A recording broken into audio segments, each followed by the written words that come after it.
Hello my dear friends. आज हम लोग तौकीर ललवानी से बात करेंगे जो लास्ट ईयर आईआईटी दिल्ली में प्लेस्ड हुए, एडवांस क्वालिफाई करके जेडब्ल्यू एडवांस के बाद आज हम तौकीर ललवानी से बात करेंगे। सो हमारे साथ हैं Tauqeer Lalwani. So first of all मैं तौकीर को वेलकम करूंगा। तौकीर, कैसे चल रही पढ़ाई, क्या चल रहा है? सब बढ़िया? हाँ सर, एकदम बढ़िया। और सर, ये आपने ये पता नहीं पीछे पीछे आईआईटी दिल्ली का फोटो क्यों लगा रखा है? देखो, आप आईआईटी दिल्ली में हैं तो मैंने सोचा कि आईआईटी दिल्ली का कैंपस आपको मैं दिखाऊं। तो कितनी बार विजिट किया आपने आईआईटी दिल्ली? कभी जाने का सर मौका एक मिला या फिर कोरोना में अभी तक गए नहीं? नहीं सर, मतलब इतना नसीब खराब है। मतलब एडमिशन ले लिया, ऑनलाइन एडमिशन भी हो चुका है, बट एक भी बार विजिट नहीं किया। मतलब वो है ना कि बुलाती है मगर जाने का नहीं। यहाँ पर उल्टा है। यहाँ पर जाना है लेकिन बुलाती ही नहीं। ठीक है, ठीक है। मैं फीलिंग समझ सकता हूँ। एक्चुअली क्या है कि सही बात है, एक बार आईआईटी में प्लेस, एक ड्रीम रहता है आईआईटी में जाने का। और आईआईटी में जी। चले जाने के एक साल, I think first year complete होने वाला होगा, राइट? यस सर, मतलब 3/4 खत्म हो चुका है। अच्छा देखो, एक साल लगभग खत्म होने वाला है और अभी तक आईआईटी के दर्शन में। एक काम करना, जब आईआईटी में जाना तो एक सेल्फी लेकर के मुझे भेजना कि सर मैं फाइनली पहुंच गया। बिल्कुल सर, मतलब इसी के आगे गार्डन में फोटो खींचूंगा मैं। ठीक है, ठीक है, चलो। तो हम बहुत ज़्यादा टाइम न लेते हुए मैं कुछ चीज़ें जानना चाह रहा था कि आप जब 11th और 12th एडुनोवा से आपने क्लियर किया था तो आपको क्या चेंजेस मिले थे एडुनोवा में ज्वाइन होने के बाद? थोड़ा सा बहुत शॉर्ट में थोड़ा एक्सप्लेन कर दो आप। चेंजेस की अगर मैं बात करूं तो बहुत ही ज़्यादा चेंजेस आए थे जब मैंने 11th में स्टार्ट किया था। तो मैंने मिड 11th में शुरू किया था। तो मुझे कुछ ज़्यादा जानकारी थी नहीं, आईआईटी क्या होता है, एनआईटी क्या होता है। मैं तो मतलब छोटे मोटे सपने लेके आया था वडोदरा। और फिर मुझे धीरे धीरे पता चला कि आईआईटी ये होता है, एनआईटी ये होता है, ये मैं एग्जाम्स देने होते हैं। थोड़ा सा इंटरप्ट कर देता हूँ। मैं उन दर्शकों को बता दूं, उन स्टूडेंट्स को बता दूं जो आपके वीडियोस को देख रहे हैं। तौकीर ललवानी एक बहुत छोटे से फैमिली से आते हैं, वडोदरा के बाहर से। वडोदरा में वो पहली बार आए थे। तो फिर एक इंसिडेंट है जो मुझे हल्का हल्का याद है, उसको थोड़ा सा आप बताना। आपने जब पहली बार यहाँ पे आए थे तो आपका एक टेस्ट था सेंटर ऑफ मास पे, जिसमें आपको 8 मार्क्स मिले थे। 8 EIGST 8 मार्क्स केवल मिले थे आउट ऑफ 120। शायद मैंने उसमें कुछ डाटा भी था आपको। वो इंसिडेंट क्या है, थोड़ा सा बताओ तो। वो क्या हुआ था एक्चुअली? अरे अरे सर, आप पता नहीं, मतलब पुरानी बातें लेके बैठ गए। अरे 8 मार्क्स सुन के तो मतलब आधे बच्चों का तो मूड ऑफ हो गया होगा। मतलब वो हुआ ये था ना कि सेंटर ऑफ मास काफी बच्चों को यहाँ पे पता होगा कि मतलब बहुत ही आसान सा, मतलब एकदम लल्लू टॉपिक है। मतलब उसके क्वेश्चन देखते ही हो जाने चाहिए। बट हुआ क्या था ना कि 120 मार्क का एग्जाम हुआ था और मेरे उसमें से बस 8 ही मार्क्स आए थे। तो उस दिन मेरा नसीब भी इतना खराब था कि मैं उस दिन एडिनो में ही बैठा हुआ था नीचे। और आप आए नीचे केबिन में और बोले कि तो कि कितने मार्क्स हुए जरा गिनो। मैंने बोला सर मैं तो काउंट नहीं करता, मैं बाद में काउंट कर लूंगा। बट आपने बोला कि नहीं अभी काउंट करो। तो मैंने काउंट किए। अब टोटल पॉजिटिव नेगेटिव मिला के बस 8 ही मार्क्स हो रहे थे। तो आपने मुझे काफी डांटा था उस वक्त। बट मैंने बाद में आपको बताया कि मुझे ये प्रॉब्लम्स है। मेरा फाउंडेशन थोड़ा वीक रहा है, तो मुझे जो बेसिक वाले जो टॉपिक है ना उसमें थोड़ी वीकनेस है। तो आपने मुझे बाद में गाइड भी किया था कि इस तरह से इसको टैकल करना है, इस प्रॉब्लम को। बिल्कुल, बिल्कुल। वो इनसे देखो, सेंटर ऑफ मास में 8 मार्क्स से लेकर के आईआईटी दिल्ली में पहुंचना, ये अपने आप में ही एक बहुत इंस्पायरिंग स्टोरी है कि सेंटर ऑफ मास जैसे एक आसान से चैप्टर में 8 मार्क्स से आईआईटी दिल्ली। अच्छा, एक चीज और मुझे अभी थोड़ा सा याद आया कि बेसिक कमजोर था। मुझे मैथ का वो टॉपिक याद है, ट्रिग्नोमेट्री। ट्रिग्नोमेट्री में क्या था कि आई थिंक कि आपको भी याद आ रहा होगा कि ट्रिग्नोमेट्री में सेंटर ऑफ मास में कहीं कहीं ट्रिग्नोमेट्री लगता है। साथ में बहुत सारे चैप्टर्स में जैसे कुछ इंटीग्रेशन, डिफरेंशिएशन, इंक्लूडिंग टिग्नोमेट्री था। तो जो टिग्नोमेट्री वाला सेक्शन था वो आप काफी डरते थे उस समय, मुझे पता चला था। तो अभी क्या है जी। वो बैकग्राउंड की स्टोरी क्या है टिग्नोमेट्री वाली? हाँ जी, ट्रिग्नोमेट्री में जो प्रॉब्लम ये आती थी कि मुझे फॉर्मूला याद नहीं होते थे। तो मैथ्स वाला तो चलो एक पोर्शन होता है ट्रिग्नोमेट्री का, छूट गया तो चलो आगे बढ़ गए। बट फिजिक्स में ट्रिग्नोमेट्री नहीं आती तो मतलब आप भूल जाओ फिजिक्स को। तो आपके क्लासेस में जब भी ट्रिग्नोमेट्री यूज होती थी तो मैं छोड़ देता था, भाई इससे आगे क्वेश्चन सॉल्व नहीं होना, इससे आगे की ट्रिग्नोमेट्री यूज हो रही है। बट बाद में आपने कहा कि देखो ट्रिग्नोमेट्री के बिना कुछ नहीं होगा, तो मैंने बाद में सीख ली ट्रिग्नोमेट्री। और अभी डर नहीं लगता मुझे ट्रिग्नोमेट्री से। बट कोई फॉर्मूला मत पूछना सर, सारा भूल चुका हूँ मैं। अभी अभी यूज भी नहीं वैसे होता उतना। वैसे अब ट्रिग्नोमेट्री की जरूरत नहीं है। आई थिंक तुमने अपना जी। ड्रीम अचीव कर लिया, पता है तो किर, मतलब जो चाहिए वो तुम्हारे पास अभी है। मैं एक्चुअली ये कन्वर्सेशन का एक सबसे बड़ा एडवांटेज मैं अपने इस साल के बच्चों को देना चाहूंगा। देखो अभी क्या है, थोड़ा सा सीरियस नोट पे इसको ले जाते हैं। देखो अभी कई बार क्या होता है, जे डबल ई मेन्स और एडवांस, बच्चे कई बार जे डबल ई मेन्स में काफी खराब परफॉर्म करते हैं, फिर उनके दिमाग में मेंटेलिटी बैठ जाती है कि जे डबल ई मेन्स खराब हो गया, अब तो एडवांस होने वाला नहीं है। Tauqeer is the best example जिसका जे डबल ई मेन्स खराब गया था और फिर भी इसने एडवांस फोड़ दिया। तो तौकीर इसके इसके पीछे का राज क्या है? जे डबल ई मेन्स में इतना खराब परफॉर्मेंस कि जस्ट आप जे डबल ई एडवांस के लिए क्वालिफाई किए थे केवल, और एडवांस में फोड़ दिया। क्या इसके पीछे का राज क्या क्या कैसे एक्सप्लेन करते हो इस बात को आप? सर आज आप पता नहीं ऐसी बातें क्यों निकाल रहे हैं खुद खुद के। जेई मेन में ना मतलब पता नहीं क्या था, लोग जेई मेन कैसे अच्छा कर लेते हैं। मेरा हर बार जेई मेन डूबा है हर बार। मेरा जेई मेन में कुछ रैंक आया था 27,000 कुछ, मतलब फिगर भी याद नहीं है, इतना खराब था। तो दिक्कत ये आती है ना कि हम जेई मेन और जेई एडवांस को मिक्स कर देते हैं। उसकी प्रिपरेशन भले एक साथ होती है लेकिन दोनों एग्जाम्स बहुत ही डिफरेंट है। जैसे कि जेई मेन में आपको तीनों सब्जेक्ट्स मास्टर होने चाहिए, तभी आप maximum number of questions attempt करेंगे और एक अच्छा रैंक निकाल के आएंगे। बट जेई एडवांस में ऐसा नहीं है। उसमें अगर आपके कोई दो सब्जेक्ट्स भी एकदम अच्छे हैं तो आप आराम से मतलब कल को मेरे फ्रेशर बन जाएंगे आईआईटी दिल्ली में। और जेई मेन में सब फिक्स होता है कि आपको इतने क्वेश्चंस होंगे सही और सही, इतना देखो देखो पॉजिटिव तौकीर मार्किंग होगी, इतना देखो, नेगेटिव जैसे मार्किंग। जैसे मैं थोड़ा सा इंटरप्ट करूं, देखो जे डबल ई मेन्स का तो सब कुछ फिक्स्ड है, एनसीईआरटी और उसके आजू बाजू का आएगा। लेकिन जे डबल ई एडवांस तो बहुत ब्रॉड है, बहुत सारी चीजें हैं।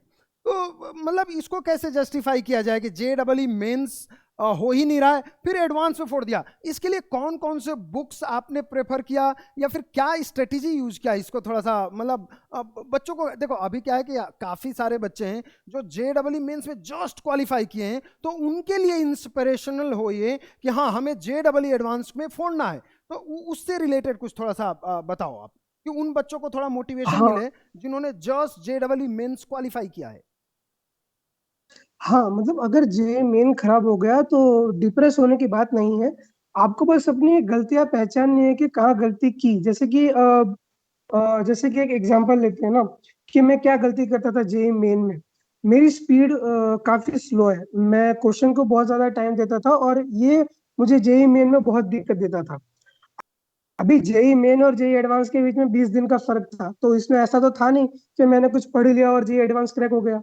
तैयारी मेरी जेई एडवांस की पहले भी थी, बस जेई मेन में बस इसलिए नहीं कर पाया क्योंकि उसको जो चाहिए था जेई मेन को वो मेरे पास नहीं था। मेरे पास स्पीड नहीं थी, फॉर्मूला याद नहीं होते थे। बट जेई एडवांस में फॉर्मूला रिक्वायर्ड नहीं है, आपको कंसेप्ट समझ में आना राइट, चाहिए। बिल्कुल बिल्कुल। और जेई एडवांस में मैं तो ये मानता हूँ कि समय है आपके पास। समय किसी को कम पड़ता है मैं नहीं मानता, उसमें सवाल सॉल्व नहीं होते। जेई एडवांस में आपको limited number of questions attempt करने हैं, सही से अटेम्प्ट करने हैं, एंड दैट्स इट। थोड़ा सा बुक्स बुक्स वगैरह से रिलेटेड क्या है, कौन कौन से बुक्स प्रेफर किया, और इस बुक के प्रेफरेंस में एडुनोवा के मॉड्यूल ने आपका क्या हेल्प किया, उसको थोड़ा सा आप एक्सप्लेन करो, बच्चों को भी आइडिया लगे। हाँ हाँ, जी। बुक्स बुक्स वाला। हाँ, बुक्स काफी important। कौन सी बुक्स तो प्राइमरी मेरी एडवाइस यही है कि मैंने कोई बुक फॉलो की इसलिए आप वो बुक फॉलो करो, ये मैं नहीं बोलता।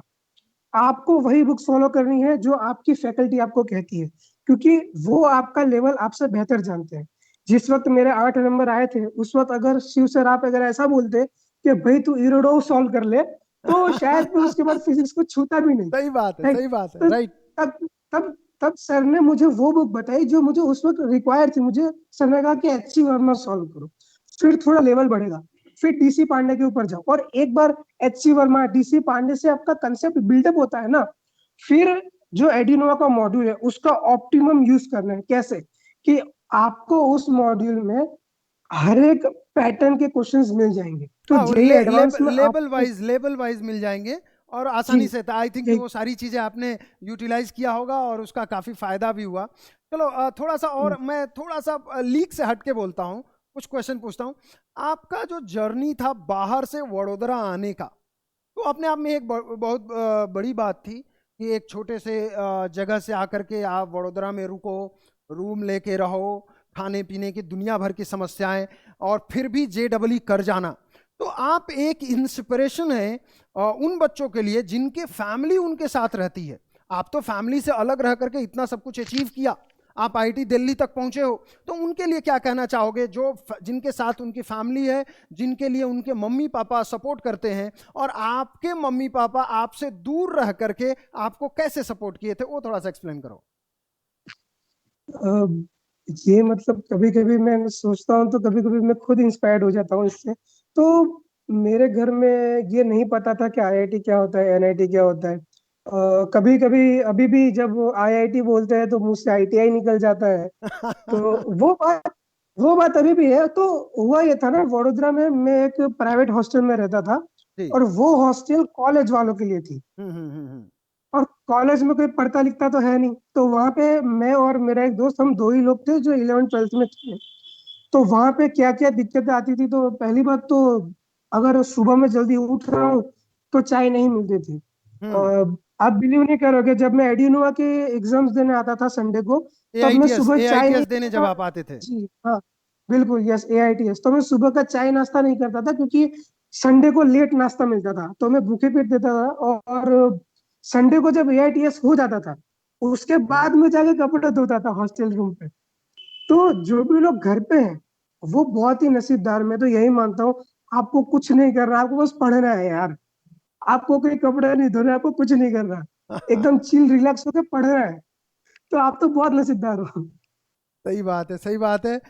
सो इसको थोड़ा सा कंक्लूड करते हैं तौकीर, और आई थिंक कि बहुत लंबा नहीं ले जाते क्योंकि बच्चों के एग्जाम्स भी चल रहे हैं। और छोटे में लास्ट में मैं चाहूंगा कि आप उन बच्चों को गाइड करो जो अभी करेंटली JEE एडवांस देने वाले हैं या मेंस के बाकी सेगमेंट्स देने वाले हैं, कि उनको किस तरीके से अब आगे अप्रोच करना चाहिए और आपने कैसे किया था। दोनों को मर्ज कर देखो। अभी क्या है कि आपके समय में कोरोना था नहीं क्योंकि आप लास्ट ईयर में दे दिए थे, लेकिन इस साल जो बच्चे JEE मेंस को क्वालिफाई कर लेंगे, जिनका परसेंटाइल 90, 95, 98, 99, 99.7, 8, 9 इस तरीके के परसेंटाइल है, उनको आप कैसे गाइड करना चाहोगे? क्या मोटिवेशनल क्या बताना चाहोगे कि अब लास्ट लास्ट में उनके लिए क्या बचा हुआ है? थोड़ा सा उस पर थोड़ा नजर डालो, प्रकाश डालो, थोड़ा अच्छा लगेगा।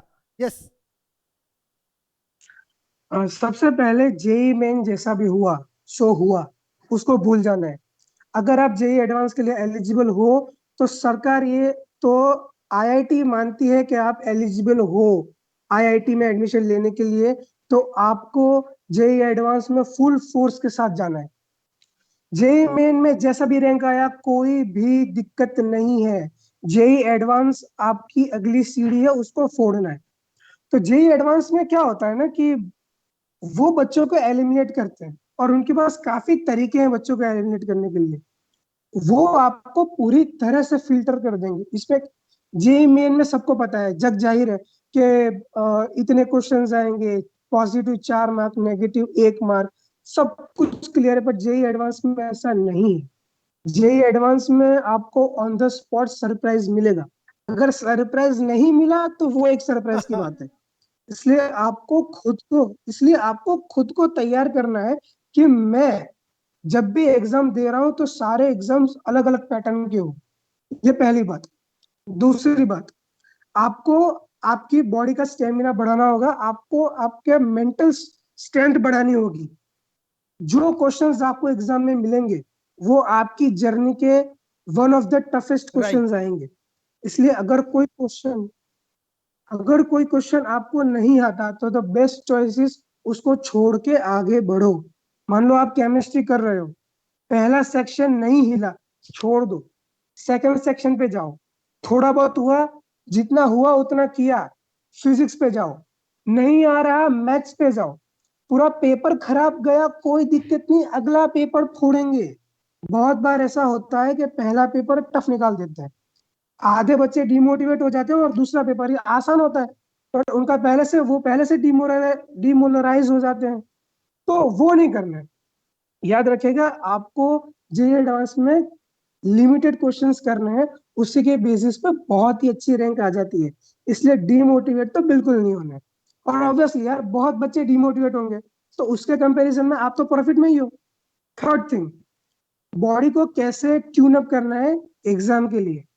तो जब भी आपका एग्जाम का टाइम है, उस टाइम पे ना तो कुछ खाना है, पानी पी सकते हो, सोना नहीं है। एक सुबह में पेपर है, इसलिए रात को जगना नहीं है देर तक। मैं 8 बजे सो जाता था। इवनिंग मैं इवनिंग जब इवनिंग में जेई 8 बजे सो एडवांस, जाते थे आप, और जी सुबह हाँ कब जी, उठते थे? एक्चुअली क्या था ना कि सुबह में क्या 4 बजे बात है, उठता था। ओके। क्योंकि बात क्या है ना कि जेई मेन और जेई एडवांस में मेरे पास टाइम था बॉडी को ट्यून अप हम्म। करने के लिए।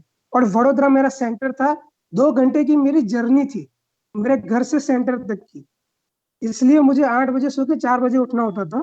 तो इस हिसाब से आप अपना कैलकुलेट कर लीजिए कि कितने बजे आपको सोना है, कितने बजे आपको उठना है, ताकि एग्जाम के दिन आप एकदम फ्रेश हो। उस दिन आपका दिमाग एकदम ऑप्टिमम स्पीड पे राइट होना राइट, चाहिए। बिल्कुल। तो इसलिए इसलिए रात को अपने जो भी आपने जो टाइम कैलकुलेट किया है उस टाइम पे सो जाना है। जो भी आप करोगे वो कर लेना, पढ़ना हो पढ़ लेना। और आपका जो एग्जाम है, जैसे कि 10 से 1 आपका एग्जाम है मान लो, तो 10 से 1 आपको घर पे एग्जाम ही देनी है, मॉक एग्जाम। क्योंकि आपकी बॉडी को आदत पड़ जाएगी, उस टाइम पे आपका दिमाग एकदम मस्त काम करेगा एग्जाम में भी। ठीक है। एंड और एक बात ये है कि पहला पेपर जैसा भी हो, बीच में जो ब्रेक मिलता है उसमें आपको रेस्ट करना है। मैं तो बोलूंगा पेपर डिस्कस करना ही मत किसी के साथ। पहला पेपर हो गया, टेक रेस्ट, आराम करो, अगले पेपर में आराम से फोड़ के जाओ। ठीक है। और बस इतनी बातें थी और यार मतलब टेंशन मत लो, चिल करो और आईआईटी दिल्ली में आ जाना। चलो ठीक है, आई थिंक कि बच्चे जो आईआईटी दिल्ली में जाएंगे आपसे मिलेंगे इस साल वाले। कुछ कुछ लास्ट कमेंट, कुछ यदि आप कुछ बोलना चाहो तो, या फिर हम कंक्लूड करें, कुछ कुछ यदि कुछ आप बोलना चाहो लास्ट में तो। यस तौकीर। लास्ट तो यही बोलूंगा कि देखो, जिंदगी में टेस्ट तो बहुत है, ये अकेली एग्जाम नहीं है, आगे भी बहुत सारे एग्जाम जाएंगे और आपको पता चलेगा कि इंजीनियरिंग में ही एग्जाम्स है। तो ये बस एक एग्जाम है, इसको एग्जाम की तरह ही लो, ज्यादा हाईअप करने की जरूरत नहीं है। चिल रहो, गाइडेंस जो मिल रही है फैकल्टी से वो गाइडेंस लो, मॉक टेस्ट लगाओ, एनालाइज करो, गलती ढूंढो, एंड दैट्स इट। चलो, प्रोसीजर फॉलो करो, रिजल्ट बस एक बाई प्रोडक्ट है। Okay okay Tauqeer, thank you so much and best wishes. ढेर सारी शुभकामनाएं आपको। आप आगे बढ़ो, जिंदगी के बाकी लक्ष्य को भी आप अचीव करो। आप आईआईटी दिल्ली में गए, हमारे तरफ से ढेर सारी शुभकामनाएं। Thank you so much, thank you so much. Thank